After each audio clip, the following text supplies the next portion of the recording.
धाराशिव लोकसभा मतदारसंघातून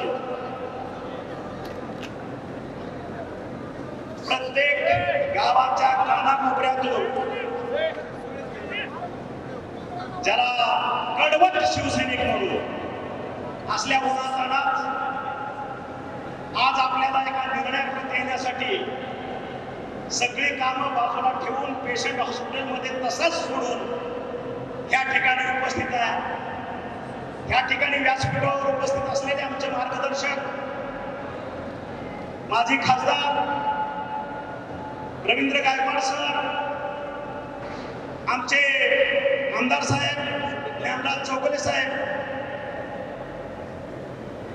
त्याच्यानंतर धाराशिव जिल्ह्यातील शिवसेनेचे तमाम पदाधिकारी, वैयक्तिक नावं घेत नाही कोणाचे, आमचे जिल्हा प्रमुख, समन्वयक, उपतालुका प्रमुख, तालुका प्रमुख, संघटक, आमची महिला आघाडी जिल्हा प्रमुख, त्यांच्या सर्व तालुका प्रमुख, त्यांच्या वेगवेगळ्या आघाड्या, आणि या सगळ्यापेक्षा आपल्या सगळ्या पदाधिकाऱ्यांना गावागावात खेड्याखेड्यात बळ देणारा, ताकद देणारा हा समोर बसलेला माझा कडवट शिवसैनिक, यांना माझा मानाचा मुजरा। खरं तर 26 जानेवारी 2024 पासून आपले जिल्हा प्रमुख आणि धनंजय सावंत यांनी आपल्या निवडणूक कार्यालयाचं उद्घाटन आपण सविधे भारतात पहिल्यांदा कार्यक्रम होईल। जर कुठं सुरू झाला असेल ह्या निवडणुकीचं 2024 लोकसभेचं, तर ते धाराशिव मध्ये सुरू झालं। त्याचा नारळ आपण ठेवला आणि त्याचं एकच कारण होतं की पारंपरिक पद्धतीनं आपल्या सरांनी आता सांगितलं की अतिशय प्रतिकूल परिस्थितीमध्ये 2-2, 3-3 मंत्री, 2-2, 3-3 मुख्यमंत्री, या 2-3 जिल्ह्यातले सगळे दिग्गज पदाधिकारी, मी असं म्हणेन काँग्रेस राष्ट्रवादीचे सरदार सरांच्या विरोधात एकवटले असताना गल्लोगल्लीत शिवाजी महाराजांचा गनिमिकावा करणारा माझा शिवसैनिक त्या ठिकाणी दाटमानेनं उभा राहिला आणि ती खिंड लढवली।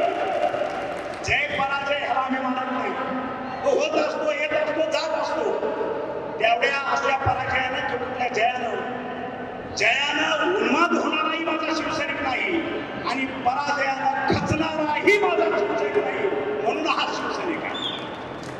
याचं वर्णनच करता येणार नाही, याची दिशाही कुणाला कळणार नाही, आणि म्हणून हा धाराशिव जिल्हा अख्ख्या महाराष्ट्रात कडवट शिवसैनिक म्हणून ओळखला जातो। त्याचं कारण ते हा कुणापुढेही वागणार नाही, कुणापुढेही नतमस्तक होणार नाही। स्वतःच्या स्वाभिमानानं घरात आपल्या मडक्यातलं तांब्यावर पाणी पिऊन झोपेल, पण कुणापुढे झुकणार नाही, ही या शिवसैनिकाची जात आहे। म्हणून हा शिवसैनिक, आणि म्हणून यापुढं आपण ज्यावेळेस फॉर्म भरायला आलो त्यावेळेसही सर तुम्ही होता, आमचे आमदार साहेब होते, माझ्या शिवसैनिकांची खंत मी बोलून जातो। याचा अर्थ आम्ही महायुतीतनं काहीतरी वेगळा विचार मानतोय किंवा महायुतीच्या बाजूने काहीतरी वेगळ्या पद्धतीने आम्ही चाललोय असं अजिबात नाही, पण माझ्या शिवसैनिकांचं दुःख, माझ्या गल्लीमुळातला शिवसैनिक, खेड्यातला गट शिवसैनिक, माझ्या बांधावरचा शिवसैनिक, याचं दुःख काय, याची व्यथा काय, हे सर्व नेते मंडळीला करणं गरजेचं होतं आणि ते तुमच्या माध्यमातून मी ते काम केलं। कारण इतिहास आहे आपल्या जिल्ह्याला आणि त्याच्यामुळं ते कुठेतरी मान्य गरजेचं होतं, आणि म्हणून नेत्याला थोडी अडचणी असतात बोलण्यासाठी। आपण कार्यकर्ते आहोत, हे मंत्रीपद वगैरे वगैरे हवामी मारणाऱ्यापैकी फारसा नाही, मला काय त्याची गरज नाही, हात आमरमट नाही।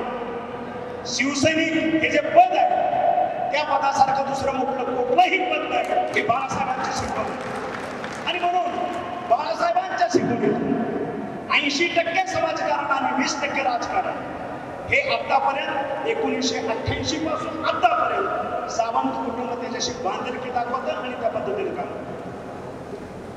सोलापूर जिल्ह्यात माझी एक मागे सभा झाली होती 3 महिन्यात, त्यावेळेसही मी माझी व्यथा करून दाखवली की शिवसेना बाळासाहेबांनी शिकवलेल्या शिकवणीप्रमाणे 80% समाजकारण आणि 20% राजकारण ह्याच्यापासून कुठेतरी फारकत घेते की काय ती शंका मी उपस्थित केली होती. कारण माझा तो स्वभाव आहे, तोंडावर मी स्तुती करत नाही, मला चमचेगिरी करायची सवय नाही. जे वास्तव आहे ते नेत्या पुढे मानण्याचा माझा स्वभाव आहे. आज मी पक्षाचा आहे इथपर्यंत ठीक आहे. उद्या ह्या बोलण्यानं मला जी हकालपट्टी झाली तर मी त्याची अजिबात चिंता करत नाही. कारण मी जे बोलतो, मी जे वागतो, मी जे करतो हे फक्त आणि फक्त बाळासाहेबांच्या चरणाची शपथ घेऊन टाकतो. 80% समाजकारण आणि 20% राजकारण, ह्याला सावंत कुटुंबाची बांधणी, त्याच्या बाहेर आणि म्हणून माझ्या शिवसैनिकांचा स्वाभिमान टिकला पाहिजे. सरांनी आता सांगितलं, माझा शिवसैनिक राष्ट्रवादीच्या दारात जाऊन उभा राहणार नाही. माझ्या शिवसैनिकांची स्वतंत्र यंत्रणा असली पाहिजे. सर, बाळासाहेबांची शपथ घेऊन तुम्हाला सांगतो, माझा शिवसैनिक 2 रुपयासाठी किंवा यंत्रणेसाठी कुणाच्याही दारात झुकणार नाही. हात पसरणार दुसऱ्याची गरज नाही. दुसऱ्या 3-4 मतदारसंघाची जरी जबाबदारी दिली, या शिवसैनिकांच्या आशीर्वादानं, ह्यांच्या कृपेनं त्या ठिकाणी सुद्धा आपण भगवा बघतोल्याशिवाय जाणार हे सगळे नेते सगळ्या नेते मंडळीला. आणि म्हणून मला तरी असं वाटतं, एका लोकांना बाई म्हातारी होत नाही. सर, बरोबर आहे का? ह्या पंचवार्षिकला 2024ला धनुष्यबाण मशीनवरनं गायब झालं म्हणून आम्ही खचणार. आमच्याकडे सहनशीलता आहे, आम्ही वाट बघतो. लोकांना वाटलं असेल सावंत साहेब तिकिटाच्या ह्याच्या बाबतीत झालं, हे सगळे 5-6 हजार कार्यकर्ते घेऊन गेले. आमचा नितीन लांडगे त्या ठिकाणी होता, आमचा खापे होता. त्यांनी मुख्यमंत्री साहेबांना इथली वास्तव परिस्थिती सांगायचा प्रयत्न केला. पण सर, आमदार साहेब, आपले संपर्क खोचरे साहेब, आस्थनीतले निकाली काही ठिकाणी असतातच, प्रत्येक ठिकाणी आलं लक्षात. शिवाजी महाराजांचा त्यावेळेस सूर्याचे पिसर सुद्धा होताच, एक काउंटर पार्ट असतोच. त्यांनी मुख्यमंत्र्यांसमोर वेगळी भूमिका मांडण्याचा प्रयत्न केला. त्याने आपल्याला काय फरक? कारण तुम्ही फक्त तिकीट देणार आहात, मतं देणारा हा माझा सर्वसामान्य शिवसैनिक. त्यांच्या जीवावरती आम्ही बोलतो, मित्राच्या जीवावरती बोलत नाही. आणि म्हणून गेलं तिकीट, जाऊ द्या, पण महायुतीतच राहिलं हे नशीब. पाय दिलं नाही कोणाला, आपण पाय दिला नाही. आणि म्हणून तमाम शिवसैनिक अण्णाने सांगितलं तसं की वाट बघत होता, काय भूमिका घ्यायची. पण सरांनी मगाशी सांगितलं, 2014 ते 2024 पर्यंत गेल्या 10 वर्षातला आपण जर बघितलं, काय पद्धतीचा विकास झाला, काय पद्धतीचं शेतकऱ्याच्या जीवनामध्ये परिवर्तन झालं. सर्व ठिकाणी रोडचं कनेक्टिव्हिटी कशा पद्धतीने झालं, एअरपोर्ट कसं झालं. 2 मिनिट थांबतो. आपल्या धाराशिव जिल्ह्याचे तुळजापूरचे आमदार माननीय राणादादा पाटील, आमचे मार्गदर्शक बसवराजजी पाटील साहेब, आमचे सहकारी सुनील बालक आणि त्यांच्याबरोबर असणारे सर्व कार्यकर्ते आता व्यासपीठावर येत आहेत. मी माझ्या तमाम धाराशिवच्या शिवसैनिकांतर्फे, माझ्या पदाधिकाऱ्यांतर्फे त्यांचं स्वागत करतो आणि त्यांना विनंती करतो की त्यांनी स्थानापन्न व्हावं.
मी स्वागत करतो.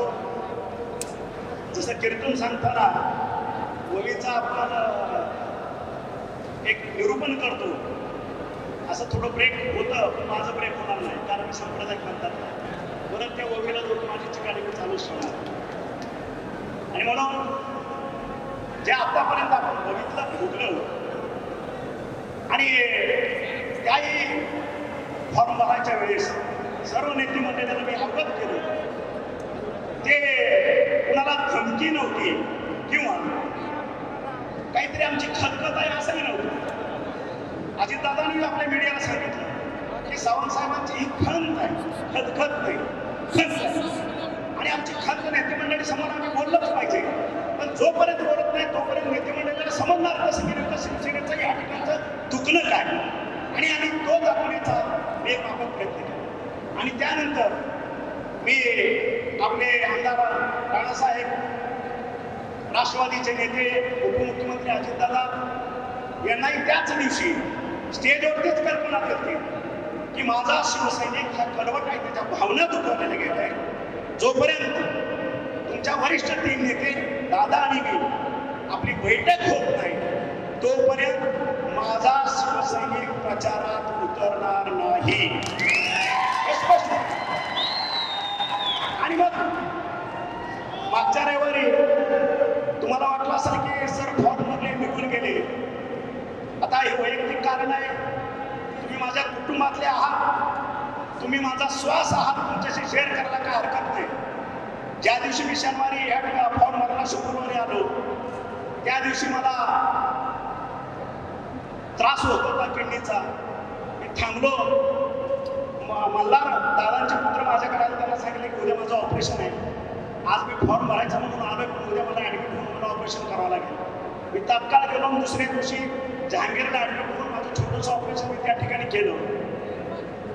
पुन्हा वरिष्ठ नेत्यांचे फोन आले की आपल्याला रविवारी भेटावं लागेल, निर्णय घ्यावा लागेल. आणि तशाही परिस्थितीमध्ये संध्याकाळी 8 वाजता मी आपल्या पुण्यावरून नागपूरला निघालो. दादाला जॉईन केलं संभाजीनगरला. तिथून आम्ही नागपूरला 11 वाजता पोहोचलो. अजितदादा, मी आणि आपले राणा पाटील साहेब यांची त्या ठिकाणी तास मिटिंग झाली. त्यानंतर उपमुख्यमंत्री देवेंद्रजी फडणवीस साहेब हे वर्ध्याला होते. आम्ही रात्री 2-2:30 वाजता वर्ध्याला पोहोचलो. त्या ठिकाणी 3:30-4 पर्यंत राणादादा, मी आणि उपमुख्यमंत्री साहेब देवेंद्र फडणवीस यांची मिटिंग झाली. आणि त्या मिटिंगमध्ये माझी जी व्यथा आहे, माझ्या शिवसैनिकांचं जे दुखणं आहे ते दादांना माहीत आहे. मी त्या ठिकाणी परखड मांडलेलं आहे. एवढंच मी आज तुम्हाला सांगतो, एवढंच सांगतो. कारण माझ्या शिवसैनिकांचं जे दुखणं आहे, मला पहिलं त्या तिकिटाच्या वेळेस तोही किस्सा तुम्हाला सांगणं गरजेचं आहे की दादाने ऑफर केलं की धनंजयला आपण राष्ट्रवादीचं तिकीट देऊ, तुम्ही त्यांना पटकन घेऊन आपण लगेच तिकीटात प्रवेश करू आणि ते देऊ. म्हणलं दादा, मी जर विधान परिषदेवरनं कुठून तरी आलो असतो किंवा मला डेप्युट केलं असतं त्यावेळेस मी माझा एकट्याचा निर्णय मी स्वतः घेतला असता. ठीक आहे, घेतला, चला निघालो. पण आज अख्खा धाराशिव जिल्ह्यातले 20 लाख माझा शिवसैनिक माझ्यावर मुलाप्रमाणे प्रेम करतो. मी एकटा ह्या निर्णयाला घेऊ शकत नाही. माझ्या शिवसैनिकांना विचारल्याशिवाय मी तो निर्णय घेऊ शकत नाही. मला तुम्ही 4 दिवस वेळ द्या. मी माझ्या सगळे जिल्हा प्रमुख, माझे पदाधिकारी, माझे शिवसैनिक यांना मी विचारतो, त्यांचा निर्णय हा अंतिम निर्णय असेल, हे स्पष्ट सांगितलं. आणि ते सांगितल्यानंतर दादा म्हणले माझ्याकडे वेळ नाही, मला हे. मी म्हणलं दादा, तुम्हाला घाई असेल, मला आपलं तिकीट नको आहे, तुम्हाला ज्याला द्यायचं आहे त्याला देऊन टाका. कारण मी माझ्या फॅमिलीला, माझं कुटुंब, माझे शिवसैनिक यांना विचारल्याशिवाय मी एक पाऊलही पुढे टाकू शकतो. आणि ते झाल्यानंतर दादाने सांगितलं की ठीक आहे, आपण काहीतरी मार्ग काढून. त्यांनी आपल्या अर्चनाताई पाटील यांना ते तिकीट घोषित केलं. आणि मेन व्हाईल आपले सगळे पदाधिकारी आज जे बसलेले आहेत यांच्या साक्षीनं सांगतो, यांनी मला स्पष्ट सांगितलं, साहेब, आपल्याला घड्याळाच्या तिकिटावरती वैयक्तिक आपल्या घरातला माणूस नको आहे. आणि त्यांचा तो आदेश, माझ्या शिवसैनिकाचा आदेश मी तो पाळला आणि दादांना विनम्रपणे सांगितलं, दादा आपण तिकीट कोणालाही द्या, त्या ठिकाणी माझी अख्खी कडवट शिवसैनिकांची टीम घेऊन आपण हा विजय साजरा करू, तिथं कुठेही अडचण येऊ नये. आणि त्याच्यानंतर दादानी अर्चनाताईंना बोलून घेतलं, त्यांचा पक्षप्रवेश झाला. त्यावेळेस आपले आमदार साहेब आपल्या पक्षाच्या वतीनं ज्ञानराज चौगले साहेब त्या ठिकाणी होते, ते झालं. आणि त्याच्यानंतर आज हा प्रवास आपला सुरू झाला. आणि ह्या मधल्या कालखंडात जोपर्यंत आपला मेळावा होत नाही, आपली प्रचाराची दिशा ठरत, तोपर्यंत काळूबळूनी वेगळा प्रचार सुरू केला. काय सुरू केला? आता साहेब नाराज झाले, आता त्यांच्या बरोबर आहे, आता तुम्ही बघा आम्ही काय करतो. अरे बाबा, आता परत मला बोलायला भाग पाडताय तुम्ही सगळे. असलं खोटं करू, खोटं नाट्य करू. पहिलं रवी सरांचं तिकीट कट झालं की तुमच्या डोळ्यात पाणी आणल्यानं, तुमच्या हराड्यानं. ठीक आहे, त्याला कारणीभूत 60% मी असं, 40% उद्धव ठाकरे होते, ही वस्तुस्थिती आहे, बरोबर आहे. कालच्या वेळेस सुद्धा तुम्ही भाऊंना विचारा, मुख्यमंत्री साहेबांना, सेनेला तिकीट द्यायचं असेल, सावंताच्या घरात असेल, मान्य आहे, कुणालाही द्या, धनुष्यबाणाला द्या, सर्वांना द्या, कुणालाही द्या, साधा शिवसैनिक द्या, निवडून आणण्याची जबाबदारी तानाची सांगितली, कुणालाही झाला. तोही विषय मागा बघा.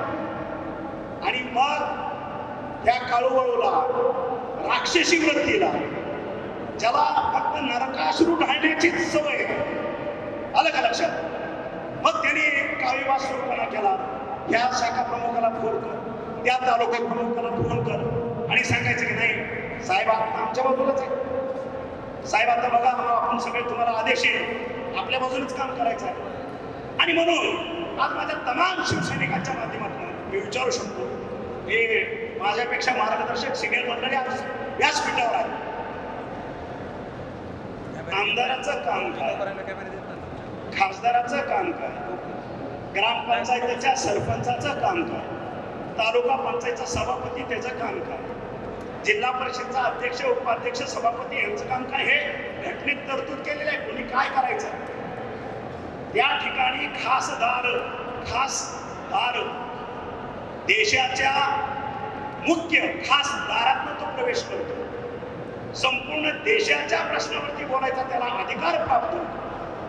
मला वाटतं केंद्रामध्ये सगळ्यात छोटी योजना बघितलं तर 100 कोटीच्या खाली कुठलीही नसते.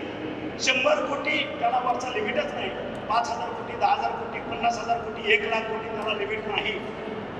हे आमदाराची कामं ठरलेले आहेत.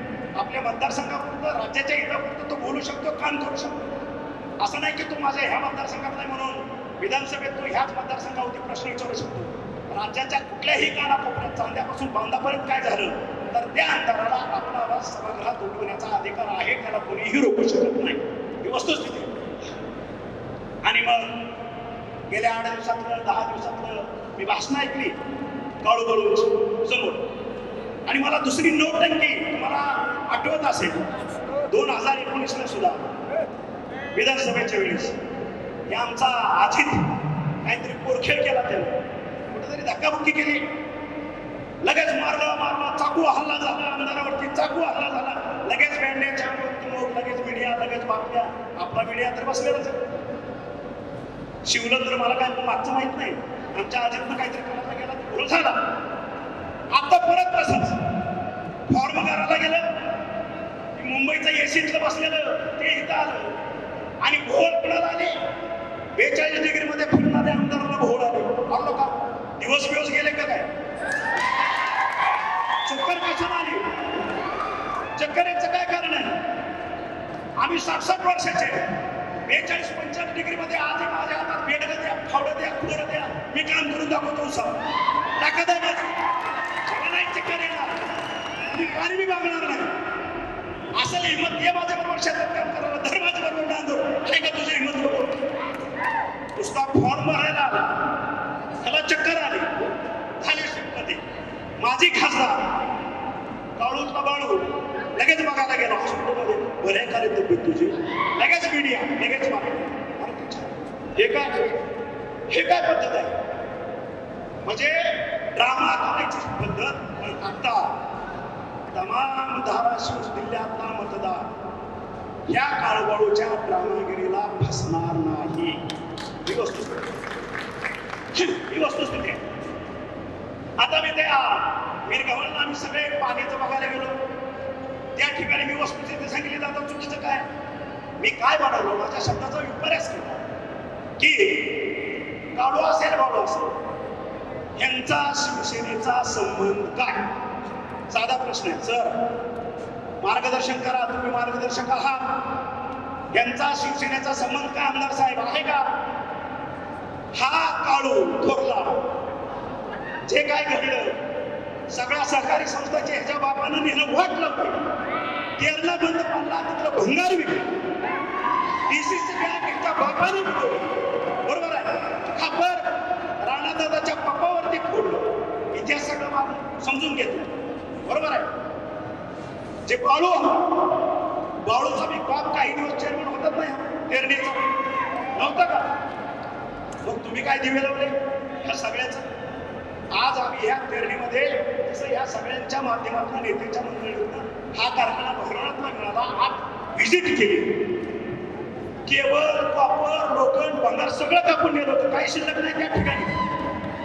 पूर्ण वाटोळं केलं. ही भंगार विकणाराची अवलाद. बरोबर आहे. आणि हे यांचं काम काय? फोन हा बोला काय झालं तुझं? एसटीत बसायला जागा नाही सांगतो पण हे का? हे आमदार खासदाराचं काम. एसटीत बसायला जागा.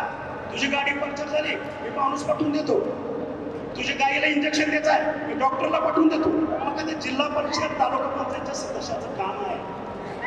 तुझं काम तुला कळतं का? तुला खासदार म्हणून आम्ही निवडून दिले.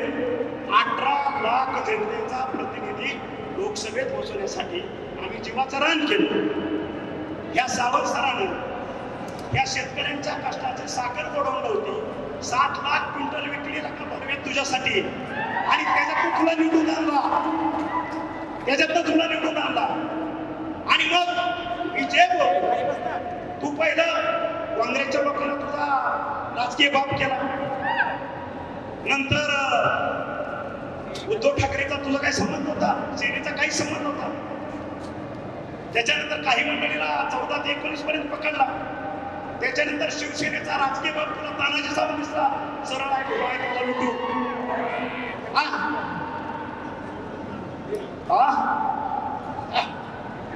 आता सरांचा मार्गदर्शकांचे ते म्हणतात शिवसेनेत त्या काळून मला असं तो म्हणतो काळू म्हणतो. कदाचित त्याला हिस्ट्री माहित नाही. सरांना माहित नाही. आमच्या ज्ञानराजला माहित नाही. सावंत फॅमिली बाळासाहेब ठाकरेंच्या आशीर्वादाने 1988 पासून बाळकडून माझ्या घरात आहे. 1988चा शिवसैनिक आहे तानाजी सावंत. 1988 सोलापूर जिल्हा असेल पुणे जिल्ह्यातली शिवसेना ह्या तानाजी सावंत सांभाळली. त्या काळूला सांगा तू कालचा परवाचा आहे. तुझा शिवसेनेचा काही जमत नाही. वस्तुस्थिती आहे. आलं का लक्षात? तू काय सांगतो शिवसेनेत तुम्हाला आणलं आणि सगळ्या जिल्ह्याची वाट लागल्यानंतर राजकीय बाप 2019ला मला केलं. मी भारावून गेलो. राजकीय बाप झालो कोणाचा तरी म्हणून सर झालं आणलं. आणि ज्या वेळेस चर्चा झाल्या सत्तांतर झालं पूर्वीच मवियाचं सरकार आलं. ह्या काळूबाळूने या धाराशिव जिल्ह्यामध्ये त्या नगरच्या माकडाच्या हातात हात घालून उच्छेद मांडला करप्शनचा. हे सगळ्याला माहिती आहे. प्रत्येक वेळेस त्याला मी बोलून घ्यायचो बाबा करप्शन करायचं नाही. भ्रष्टाचार कशासाठी? तुम्हाला तुमच्या खिशातला चहा सुद्धा तुम्ही इलेक्शनला पिलेला नाही. तुम्ही कशासाठी हे करताय? त्यांची वाक्य त्यांच्या शब्दात सांगतो मार्गदर्शक साहेब. सत्ता कधी येते कधी जाते कळत नाही. आता चान्स आहे मग आम्ही पैसे खायचं नाही तर काय शेण खायचं का? हे त्यांचे वाक्य. ऐका त्यांच्याच वाक्यातला अंबाबाईला स्मरून बोलतोय तानाजी सावंत. एकही शब्द खोटा काना मात्रा सुद्धा बदलत नाही. पैसे खायचे नाही तर काय शेण खायचं. अरे मला अधिकाऱ्यांना जर तुम्ही त्रास दिला, त्या अधिकारी जनतेच्याच खिशातून पैसे काढणार आहेत ना? ही कुठली पद्धत आहे? आणि अशा पद्धतीनं ज्यांनी राजकीय बाप मांडला, जनतेच्या हितासाठी आम्ही सरकार बदलतो, त्यांना वाटलं आता पुन्हा आपल्याला काहीतरी ऑपॉर्च्युनिटी मिळेल आणि म्हणून ते थांबले. आणि माझ्या माहितीप्रमाणे परवा फॉर्म भरायच्या वगैरे काहीतरी काढा. अजून पुन्हा तरी एक राजकीय बाब परवाच्या फॉर्म भरताना एक म्हणतो, त्याचंही मी फोनवर अभिनंदन केलं त्या राजकीय बाबाचं. म्हणलं हे बघ, मी 2019ला राजकीय बाब होतो, तुला आता मानलाय, मला माहिती आहे तू काय करणार नाही. तू शाब्दिक भाषण द्यायला जाशील, अजिबात जायचं नाही, कारण हे फसवे ठेव. मला साहेब तुमच्यापेक्षा 25 वर्ष मी राजकारणात आहे. मी किती नाद्याचं पाणी पिलोय हे मला माहित आहे. हे असली लई येऊन गेले माझ्याकडे, तुम्ही फसला मी फसणार. आणि म्हणून तुम्ही बघितलं असेल महाराष्ट्राचा दांता राजा काल परवा आपल्या धाराशिव मध्ये काहीतरी येऊन गेले आणि त्यांचा अमरावतीच्या सभेत त्यांनी स्वतःचा मोबाईल लावून एक क्लिप ऐकवली 2014ची मोदी साहेबांची. खर तर अतिशय मोठे नेते आहेत, त्यांना विनम्र अभिवादन करून मी माझं मत व्यक्त करतो. लोकशाहीच्या माध्यमातून आपलं मत व्यक्त करायचा प्रत्येकाला अधिकार आहे अधिकार. आणि त्या माध्यमातून 2014च्या अगोदर भारताचा विकास बघा आणि 2014 नंतर आज 2024 10 वर्षाचा भारताचा विकास बघा. मित्र म्हणेन हा विकास मुंबई, दिल्ली किंवा उत्तर प्रदेश, लखनौ पर्यंत मर्यादित राहिलेला नाही. आज आपल्या भागात गेलेले हायवे बघतोय, सुरत चेन्नई बघतोय, झालेला बीडचा पुढं संभाजीनगर पर्यंत झालेला हायवे बघतोय, सोलापूरच्या हायवे बघतोय, वेगवेगळ्या पद्धतीचे जनरेशन स्टेशन्स बघतोय, शेतकऱ्यांना केलेली मदत आपण बघतोय. शेतकऱ्यांच्या खात्यावरती 6,000 रुपये महिना जात आहेत, गोरगरिबांना डायरेक्ट त्याच्या खात्यामध्ये पैसे जात आहेत. आणि हे सगळं असताना ज्याला माझा मतदार शून्य आहे, मोबाईलवरती आहे, सोशल मीडियावरती आहे, आज जगामध्ये भारताची 2014च्या अगोदर पद काय होती आणि 2014 नंतर आजपर्यंत भारताचा नंबर जगामध्ये कितवा गेला हे प्रत्येकानं बघावं, कोणाच्या सांगण्यावरनं बघू नये, या मताचं. आणि म्हणून जाणता राजाने जे क्लिप दाखवली, महागाई आम्ही कमी करू, महागाई कमी करू, आणि मोदीने कुठं महागाई कमी केली? महागाई वाढली. सर्वसामान्य जनतेला काही पोरं सोडली, पण ज्या काय माझ्या माता भगिनी आणि जे काय शेतात काम करणारे माझे शेतकरी म्हणतोय त्यांना माहीत नसतं. आज श्रीलंकेमध्ये पेट्रोलचा दर काय, भाजीचा दर काय, पाण्याच्या बाटलीचा दर काय हे माहीत करून घ्या म्हणा आमच्या जाणता राजाला. आज आमच्या शेजारी पाकिस्तान आहे, या ठिकाणी ह्या सर्व जीवनावश्यक वस्तूंचे बाजारभाव काय बघून घ्या. बांगलादेशामध्ये काय भाव आहे बघून घ्या, तिबेटमध्ये काय भाव बघून घ्या, चायनामध्ये काय भाव आहे बघून घ्या, माझ्या नेपाळमध्ये काय भाव बघून घ्या. म्हणजे ज्या वेळेस आपण ग्लोबली बोलायला जातो, ज्या गोष्टी जाणत्या राजाने सांगितल्या की हवामान इतकी झाली, इतकं झालं, ते त्यावेळेस काय बोलले होते 10 वर्षापूर्वी, हे कुठं खरं झालं, त्याने आपला शब्द फिरवला, ते शक्य झालं नाही. अहो ज्या पाकिस्तानामध्ये पेट्रोलचा भाव 400 रुपये आहे, 400 रुपये लिटर, पाण्याची बाटली आपली 1 लिटरची 200 रुपयाला मिळते, अंडा आपल्याला 150 रुपयाला त्या ठिकाणी एक अंडा मिळतं. त्या पद्धतीची महागाई माझ्या भारतात आहे. अमेरिकेतलं उदाहरण घ्या, जर्मनीमधलं उदाहरण घ्या, हे तुम्हाला कळतं सगळं. पण कुठेतरी मतांतर लोकांना बोलवण्यासाठी वेगवेगळ्या पद्धतीच्या गोष्टींचा अवलंब करायचा, लोकांची मती प्रविष्ट करायची आणि वेळ मारून द्यायची. पण हा माझा सर्वसामान्य मतदार, भारत देशातला का मतदार बोलणार नाही, तुमच्या चकव्याला फसणार नाही, याची गॅरंटी आज मी शिवसेनेतर्फे आमच्या नरेंद्रभाई मोदींना देतो. कारण जनतेला माहित आहे काय काम झालं. आज कधी न भूतो न भविष्य 10 वर्षामध्ये भारताची अर्थव्यवस्था पहिल्या 5 मध्ये आली विश्वामध्ये. हे कुणाचं काम आहे? हे तुमच्या काळात का झालं नाही? तुम्ही तरी 34-35 वर्ष सत्तेत होता, हे तुम्हाला जमलं नाही. ते करून दाखवलं ना. आणि आज जो उर्वरित विकास आहे तो जर पूर्ण करायचा असेल तर आपल्याला नरेंद्र भाई मोदींना परत त्या ठिकाणी तिसऱ्यांदा पंतप्रधान झालेलं पाहायचं आहे. हे माझ्या सर्वसामान्यांचं स्वप्न आहे. एवढंच मी आज निश्चित. आणि म्हणून आपकी बार 400 पार. आणि परत एकदा कळकळीची विनंती करायची आहे माझ्या सर्व तमाम शिवसैनिकांना, त्या ठिकाणी 400 जर करायचे असतील तर माझ्या धाराशिवचा एक लोकप्रतिनिधी त्या ठिकाणी असणं गरजेचं आहे. कारण सत्ता ही एनडीएचीच येणार आहे. नरेंद्र भाई मोदी हेच पंतप्रधान होणार आहे. आणि जर आपला खासदार विरोधाचा असेल तर पुन्हा हा आकांक्षित जिल्हा असाच राहणार. याच्यामध्ये मोठमोठे प्रोजेक्ट कुठलेही येणार नाही. ही वस्तुस्थिती. त्याच्यामुळं सर्वसामान्यांना कळतं सत्ता कुणाची येणार आहे. आणि मग मी माझं मतदान उभा आहे काय घालू. आणि म्हणून माननीय नरेंद्र मोदी भाई यांचं स्थान बळकट करण्यासाठी आपल्यावरती जी जबाबदारी दिली आहे धाराशिवची, तो उमेदवार आपल्या ताई सौ अर्चनाताई पाटील यांचं चिन्ह घड्याळ आहे. आणि मी माझ्या तमाम शिवसैनिकांना कळकळीची आणि नम्र विनंती करतो, नम्र आव्हान करतो, आपण जीवाचं रान करून प्रत्येक गावागावात प्रत्येक शाखे त्या ठिकाणी आपला मतदार जागृत करा. सगळं मतदान गोळा करा. आणि येणाऱ्या 7 तारखेला घड्याळाच्या चिन्हापुढचं बटन दाबून आपण या ठिकाणी आपला उमेदवार कमीत कमी 2 लाख मतांना विजयी झाला पाहिजे. हा शब्द आपण देशाचा या विश्वाचा नेता नरेंद्र भाई मोदी यांना आपण देऊ. आणि जे माझे मार्गदर्शक आमचे प्राध्यापक रवींद्र गायकवाड यांनी सांगितलं, माझ्या तमाम शिवसैनिकांना कुठलीही यंत्रणा कुठलंही काय कोणाला कोणापुढेही मान चुकावी लागणार नाही. त्यासाठी तानाजी सावंत सक्षम आहे.